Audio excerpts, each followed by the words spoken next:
রাজধানীর শেরেবাংলা নগর থানাধীন পূর্ব রাজাবাজার এলাকায় রাগের মাথায় ইচ্ছাকৃতভাবে গাড়ি চাপা দিয়ে দারোয়ানকে হত্যার অভিযোগ উঠেছে বাড়ির মালিক ইঞ্জিনিয়ার মফিদুল ইসলামের বিরুদ্ধে।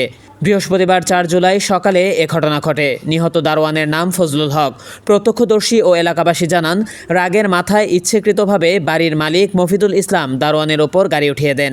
এতে ঘটনাস্থলেই ফজলুল হকের মৃত্যু হয়।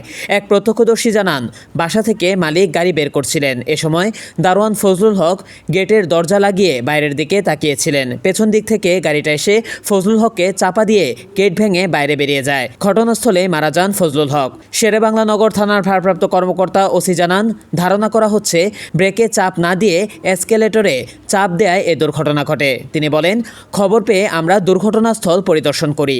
সিসি ক্যামেরার ফুটেজ সংগ্রহ এবং গাড়িটি জব্দ করা হয়েছে। ভিকটিমের পরিবারের লোকজন এলে আইনানুগ ব্যবস্থা নেওয়া হবে। নিহত ফজলুল হকের মরদেহ ময়নাতদন্তের জন্য শহীদ সোহরাওয়ার্দী মেডিকেল কলেজ হাসপাতালে পাঠানো হয়েছে বলে জানান পুলিশের এক কর্মকর্তা।